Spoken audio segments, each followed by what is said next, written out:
What do you say to members of your parties who are in Congress, who are even contemplating doing something on January 6th to disturb the certification of the Electoral College?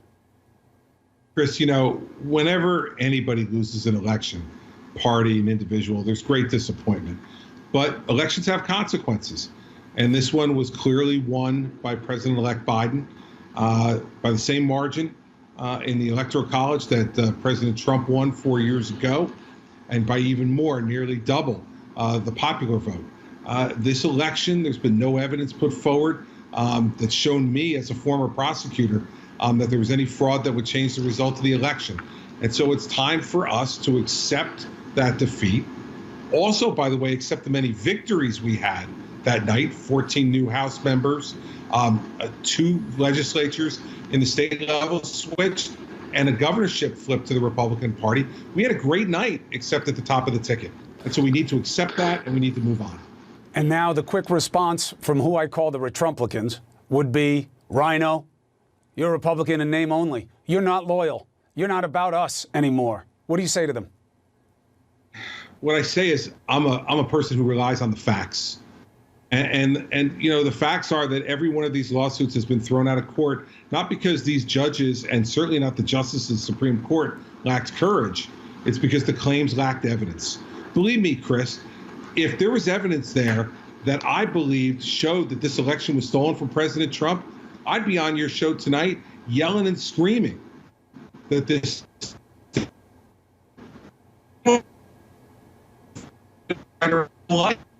but you got to fight based on the facts. And so name calling won't change anything at this point. Why do you think name the president calling won't change anything? Why do you think the president persists, Governor? I don't think I've known him for 20 years, and he's a friend of mine. This is who he is. He was not going to accept losing lightly or easily if losing came, and that's what's happening. But I think most of his friends now have either said to him directly, personally, and or publicly that it's time to move on from what was a difficult defeat, but a defeat nonetheless. Is it hard to be friends with somebody who you know is lying about something as serious as an election being rigged and saying that there's proof, that it's proven, that it happened, that he won, and he knows that's all bullshit? Chris, listen, I've been his friend for 20 years, and I think you know this about me. I stand next to friends even when they're wrong, even when they make mistakes. You pointed out, and I've been very vocal from election night forward, that if you're going to claim there's fraud, you got to show me the evidence. And that's what friends do. Friends tell other friends when they're wrong. Friends tell other friends when they have a different point of view. I've said that publicly and privately. I'll continue to say it, but it doesn't erase 20 years of friendship that I have with the president. I'm not that kind of guy. I'm the kind of guy who stands up and next to their friends, even when they're wrong, but I'll tell them when they're wrong, and I believe that. And that's what I've done in this circumstance, because the president's had his chance to prove these things in court, and they're just not proving. When even Christie, an unapologetic Trump ally, can come out and acknowledge the truth about the election results, that really does put on full display just how ridiculous Trump's denial of reality actually is. What Christie points out here is that not only did Trump lose this election, but he did so by the exact same margin in the Electoral College that Trump won by in 2016. The implication being that it was obviously decisive enough back then to accept the results of the election, and yet now, when Trump is on the losing side of the equation, well, suddenly the election is contested. Suddenly 306 to 232 isn't nearly a wide enough margin to concede defeat. Funny how the same exact things elicit such a different response when it's a Republican versus a Democrat. And yet still, Trump and his allies will claim fraud. And so of course they can't concede defeat when there was so much fraud happening around the country. Only if there was actually fraud, they'd have presented it as evidence in any of the 59 court cases they brought forward since November 3rd. The Trump campaign and its allies have been in court almost every single day, and not once did they actually offer any legitimate proof of the claims they continue to spout even now.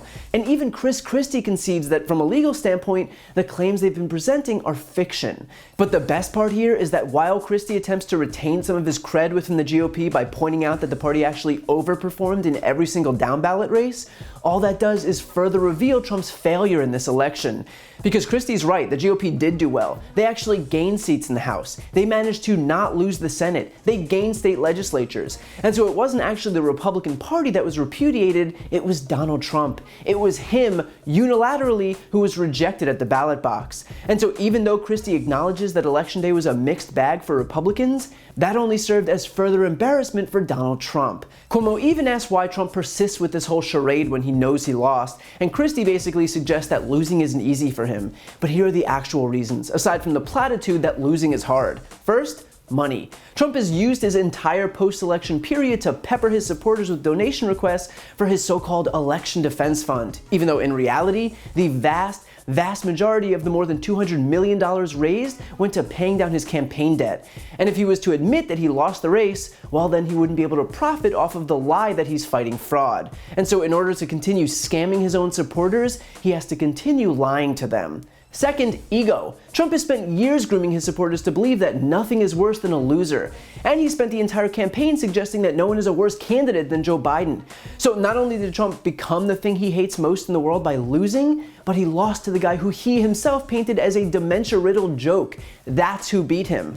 But of course, Donald Trump can't admit that because that would be humiliating, and so he opted instead to cry foul and pretend that the election was stolen from him because he's too fragile to admit the fact that he's become the very thing he spent years railing against, a loser. Third, he's an authoritarian. And so I have no doubt that behind the grifting and behind the ego nursing, there was probably a part of Trump who truly did believe that he could steal the election. Remember, this is a guy who displayed nothing but disdain for the Constitution, for our laws, and for our institutions. He got himself impeached for extorting a foreign country for dirt on his political opponent before then obstructing Congress from investigating that very crime. And so, as expected, he tried to exploit every last avenue he could to subvert the election results, even openly calling on his allies to help him literally discard the votes that weren't cast for him. He is the closest the United States has ever gotten to a despot, and luckily, his thirst for power is only impeded by his own incompetence. And lastly, this is what he does. He's been crying rigged elections for years. In fact, there's not been an election where he didn't pretend it was rigged. Before even securing the Republican nomination in 2016, Trump claimed that the Iowa caucus was rigged and attacked Ted Cruz, tweeting, "Based on the fraud committed by Senator Ted Cruz during the Iowa caucus, either a new election should take place or Cruz results nullified." Prior to the 2016 general election, he tweeted, "The election is absolutely being rigged by the dishonest and distorted media pushing crooked Hillary, but also at many polling places. Sad." Even after he won the election, he still claimed it was rigged, tweeting, "In addition to winning the Electoral College in a landslide, I won the popular vote if you deduct the millions of people who voted illegally." And that was for an election that he won. This is what Trump does. And anyone who takes this seriously is basically acknowledging that there's no limit to the amount of times they're willing to be lied to. And look, this isn't to paint Christie as some sort of hero or Republican voice of reason, because he's been little more than a Trump sycophant for years. But the fact that Christie is the voice of reason relative to Trump right now says a lot. That even an outspoken, shameless advocate for the president is so blatantly opposed to his behavior is a testament to just how far off the deep end Trump has gone. So Trump can continue denying reality and pushing this anti-democratic scheme to undo a free and fair election, but he's not fooling anyone, not even his own allies. If you like this video, please check out my podcast, No Lie with Brian Tyler Cohen, where I take a deep dive into the week's most important stories and interview major players in politics, including Kamala Harris, Katie Porter, Adam Schiff, Nancy Pelosi, Eric Swalwell, Mary Trump, Al Franken, Cory Booker, and many, many more. Again, that's No Lie with Brian Tyler Cohen, available anywhere you listen to podcasts.